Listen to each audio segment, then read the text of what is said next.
Are you aware that you can turn off anxiety or the fight, flight, freeze response? Or that you can quickly reset the mind and the body when faced with the vicissitudes of life? Hi, I'm Dr. Heather Kinchlow, aka Dr. K, and welcome to the Mind Brain Academy. Our goal is to manage the mind by closing and bridging the gap between habits, beliefs, and daily life achievement. Using the new science of the mind and the brain. You can turn off anxiety by teaching the nervous system to shut down and recover quickly. We all have experiences of stress, whether they're intense, mild, or high and low, whether they're in the family, finances, marriage, or health issues. Sometimes these emotions can get stuck in the cells and the muscles through the anterior cingulate gyrus. That's the brain's gear shift. It moves us along forward or sometimes keeps us locked into spirals or loops. You know, we cannot control every circumstance or situation. God knows we all try. We can't even change other individuals. But one thing I know for sure, and I'm applying every day, is that I can control how I will respond to the pressures of life and what I will allow to stay in my mind and my body. Wired within our DNA is the power and the capacity to override pain, negativity, anxiety, and damaging thoughts. It takes real work and practice, but it is doable.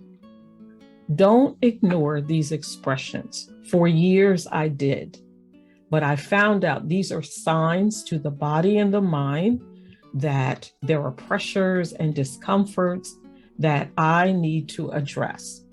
I'd like to say confront them, capture them, and reconceptualize. You can reconceptualize by dealing with the thought that comes in the mind.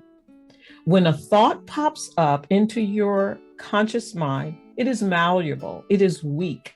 That is the time that you can reconstruct it before it drops back down into long-term memory. Reconstruct that story and see yourself as the victor, as the one winning and thriving and being able to help other people. You know, when I was in the hospital, probably about 5 years ago or so, with just stress and pressures from my personal life, my marriage, finances, my children, not caring for my own health, taking care of my physical body, eating right, and exercising, I began to realize there are pressures that can be locked into the very cells of the body that are saying, you know what, you have not dealt with this thing. And even though you can pray, you can meditate, there's also exercises that you can do every day to begin to build a reserve. That's what we're talking about today, as we begin to look at these 6 different physical exercises to reset the autonomic nervous system. It's called the ANS for short also. How quickly, here's my question to you, how quickly can you recover from anxiety?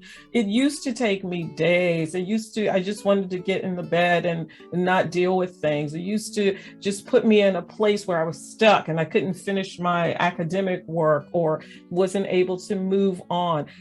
But now I'm learning how to reset quickly. And so that's why I want us to talk about these different exercises that we can do so that you can move forward. In the autonomic nervous system, there are 2 parts to this system. One of the systems has to do with the sympathetic ANS, which is your fight, your flight, your freeze. It is what prepares the body, like if a bear or something was coming after you, if there was something where a child was getting ready to fall, you would jump into movement quickly, rapidly. That's what that system is for. But it also will shut down the other parts of you.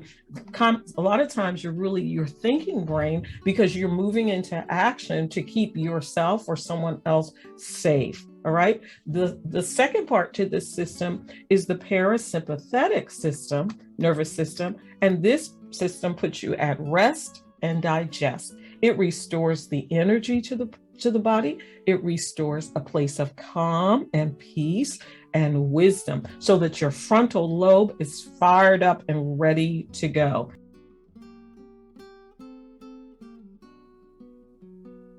Okay, so let's get ready to start the 6 ways to build the vagal tone. The first one, we're going to breathe in. We're going to let that air come out, that breath come out of our lungs. And then we're going to stretch our hands up towards the ceiling as long as we can. And then we're going to, and as tightly as we can. And then we're going to allow our arms to just drop down and just the body go into this automatic breath that you're almost gasping for air. All right, you ready? Let's begin.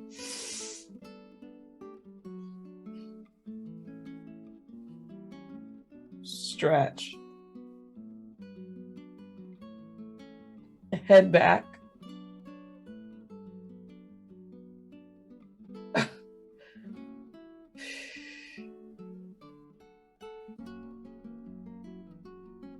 All right, so that's exercise 1. I want you to do that like 3 times. And if you would like to do 3 sets of that throughout the day. All right, the next exercise, number 2, is that this one is fun to me because it just has to do with humming. The vagal nerve is connected to the vocal cords, and so it begins to vibrate and stimulate that area.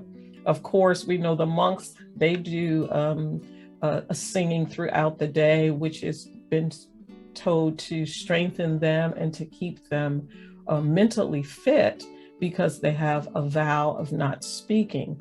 But this is something that's going to stimulate your body and to strengthen you. So you might do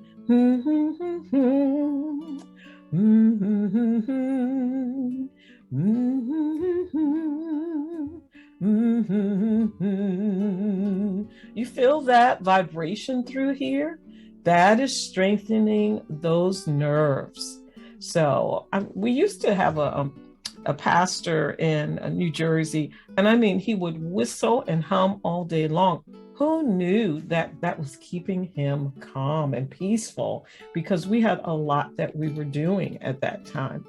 The next one is something that my daughter-in-law reminded me of just the other day, and it was the fact of keeping your head up and your shoulders down. It sends a message that I'm in control. I'm in my strong superposition where I'm in control, that I'm speaking, I'm confident.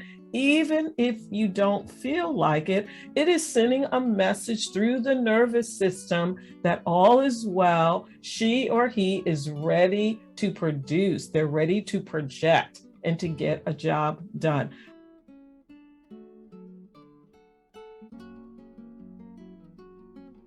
We are on our cell phones so much, we're on the computer so much that it actually puts us in a posture like this.